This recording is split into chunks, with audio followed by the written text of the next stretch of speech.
Hello, everyone, and welcome back to The Letter. In the last episode, Luke got really drunk, and that was pretty much the gist of it. Yeah. It literally was the highlight of this game. All right, so now Hana's not doing so well, we think because of the ghost thing. Yep. So he had his one moment of, like, sweeping the damsel off her feet, and he lets the butler do it. Can you blame me if I enjoy food too much? I can walk, thank you very much. I don't say a word as she clutches my arm to steady herself.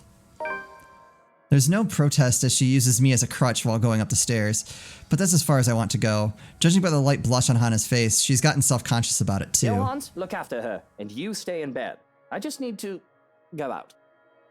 I'll have plenty of time to be lonely in the mansion by myself when Hana moves out. For now, I can go and stretch my legs, fresh air, all that. Breathe. Isn't Kylie coming over today? Yes. Okay. Gray skies loom over in the horizon, though the sun fights for every precious minute it gets to stay. It'll rain again soon, with the wind bringing along the gloomy clouds normal to Luxborn. Until then, it doesn't hurt to be out here for fresh air and sunshine. I watch the gardens, what little of it there is at the moment anyway, and kneel by the daffodils. These are the first to be brought here and planted at my request, and if nothing else, they brought in a sense of peace. They were Mother's favorites. Closing my eyes, I lift my chin up to welcome the light that shines upon me, and for a moment I can imagine myself as one of the flowers, peaceful, blooming, and all too happy to stand in its warmth. Life would be much easier if we were all like flowers, wouldn't it? But I didn't step out here to get all philosophical. I have problems much more practical than figuring out all the meaning of life after all. Too many things have gone on these past few days, and I want to forget about them, even for just a moment. It's almost All Saints, isn't it? To think I've almost forgotten. I speak the words absent-mindedly. The date means nothing to me, as I neither worship the religion nor have any graves to visit. After all, Mother was never given a proper burial. But it's a date. That is kind of sad. Is one of his mothers one of his dad's mistress, I wonder? If that's why she wasn't given a proper burial? I would assume. But it's a date as good as any for me to grieve. Otherwise, I would have done so every single day, crippling myself and shutting everyone else out. I can remember how the flames licked at her flesh and how it consumed her body until there was nothing left but ash. I stood there watching with the operator and social service worker. Though I could have been been alone for all I cared. I felt alone. It was the most that could be done. No one would attend the funeral of a dead prostitute, let alone pay for it. Yep. All that is left of her, proof that she had lived, is her name written on the ledger of the Luxborn Cemetery. A lighter and me.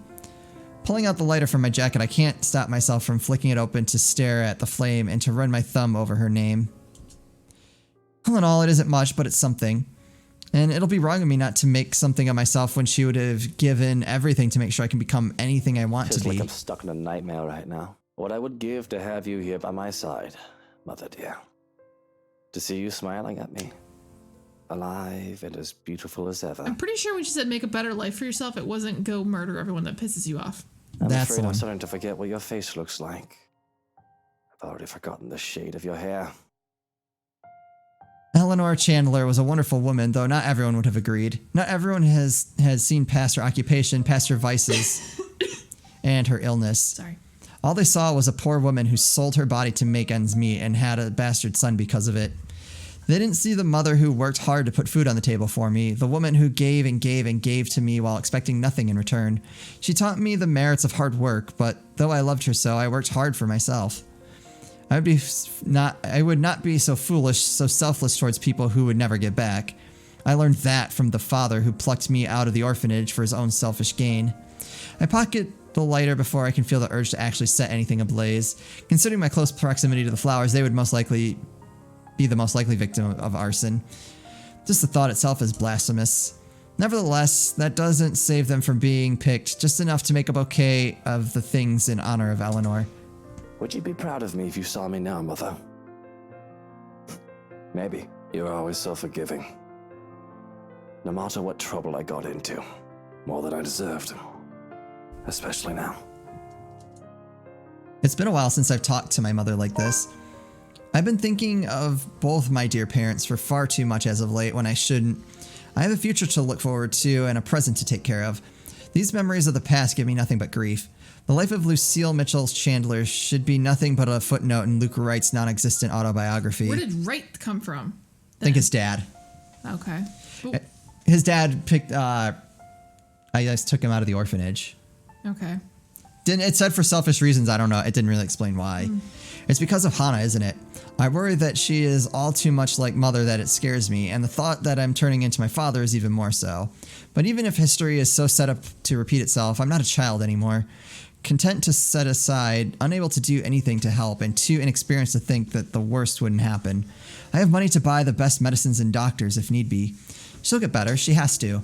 And once we get over this little bump in the road, I can stop worrying. All will be right in the world. Unfortunately, my time alone is cut short, though. I think those flowers look beautiful, my lord.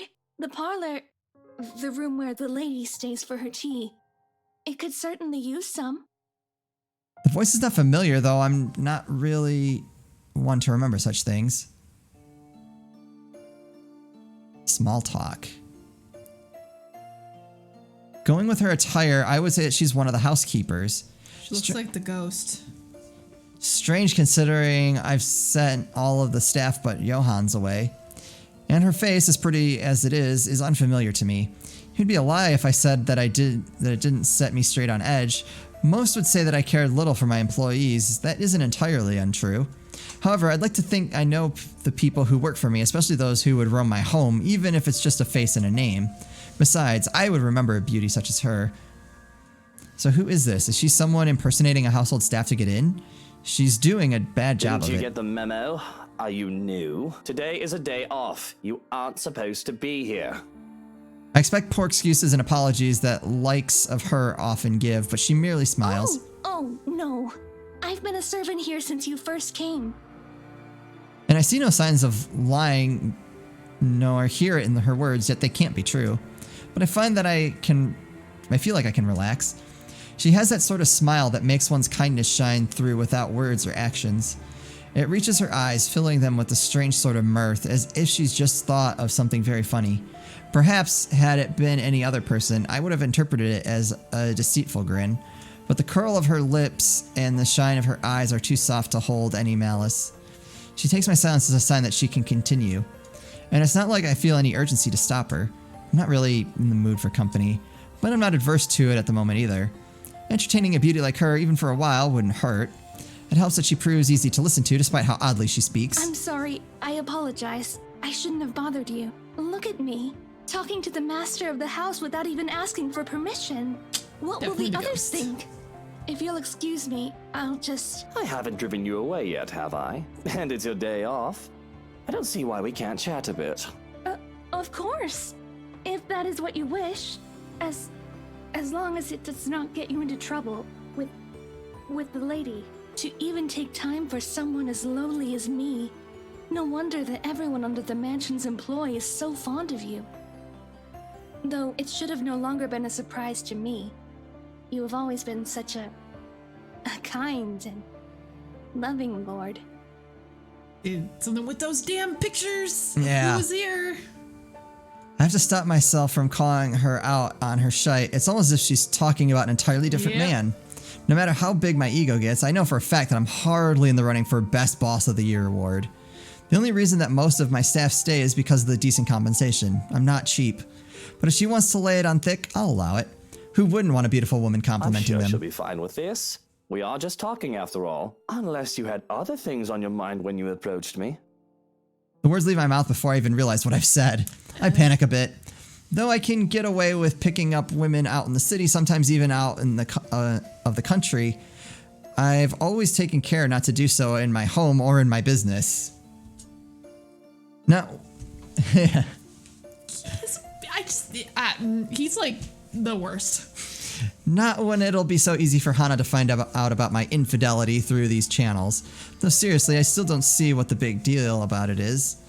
I just have an itch I need to scratch. I know it must be amusing to see a girl flustered for a man of your stature. But please don't say such things, my lord. I saw you alone and simply thought you could use some company. Thankfully, and I do count my lucky stars, it seems the woman takes it as a joke rather than the casual pass it was intended to be. So how are you liking your work around the mansion? The place is wonderful, but I imagine the upkeep is ungodly with all the rooms and whatnot. I don't even want to think about how many people are on the staff roster. Work is work, my lord. It is a way of living. A purpose from day to day. It is certainly far better than doing nothing or having no food to eat. The house itself is also beautiful. There's no lack of things to look at. I'm sure you've seen those I'm trying to books in remember the the study. story. She was a slave? I think, yeah, I'd have to Before go they back. outlawed it? I think I'd probably have to go back and Okay. figure it out. I can't read any of them yet, but if given the chance, I'm sorry. I shouldn't be thinking of those things, especially when the rains, they might bring more work to us soon. It will definitely be much more difficult when it returns. Idling about is the least I should be doing. I guess you can put it that way if you want to be brutally honest about the whole thing. And the rain shouldn't be a problem. Hopefully. Maybe. And if a little dreary, at least she doesn't beat around the bush. I like the honesty. Many would bemoan their status as a household staff, as a janitor or other menial role, and believe themselves to be for greater things. And I would not begrudge the idea that one can always get better, but one shouldn't be so discontent with what they have either. The rain is something I simply must get accustomed to, if I am to live here. I've not spent long in this place after all, but I have been told that it has rained in this nation since a mother's time, and their mother's time. There is little we can do about it. I am just glad to have time in the sun, even for a short while. Isn't that the truth? Really, these sunny days have been welcome, though I can't imagine they'll last for long. Sometimes I just want to pack my things and leave for somewhere like, say, the Bahamas or whatnot. Get some sun and surf. But certainly, you will return for us, won't you? This is your home, after all. This is Your creepy. people. Yeah. They won't be pleased if the master of the house leaves. Of course, I can't very well leave my businesses hanging here, can I? I just wish I could actually trust people enough to go on vacation without taking work with me. I've also got to get back here if I ever want proper meals.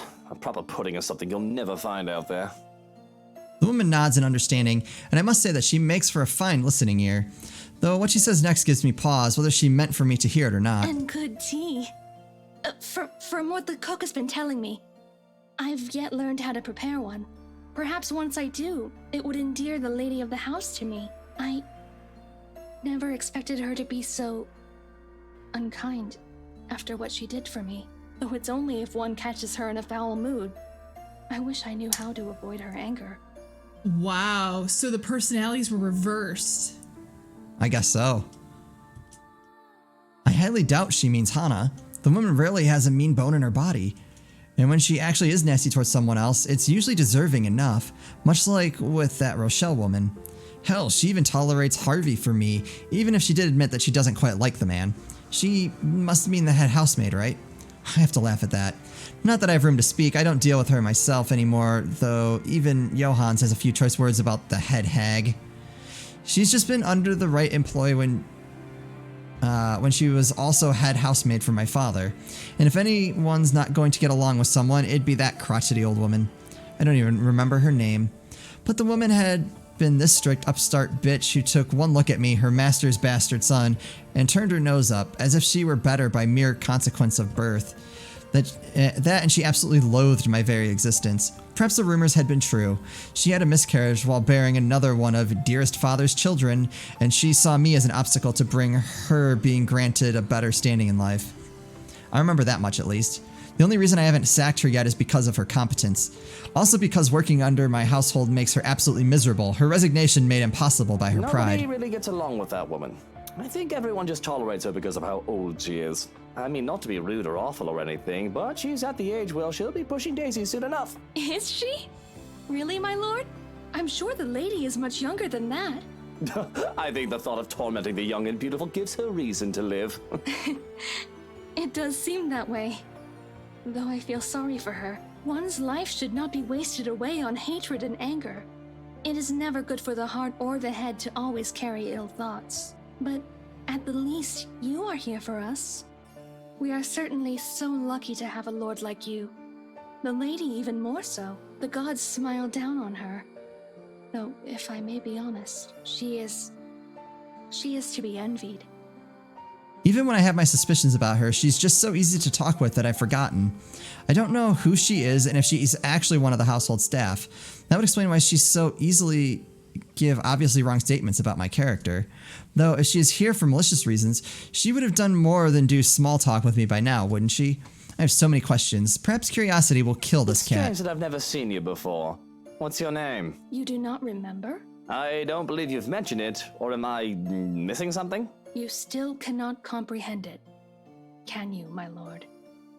Her answer chips away at the good mood I'm starting to get into. I have every right to be angry at the cryptic response. She threatens insubordination with her very presence alone.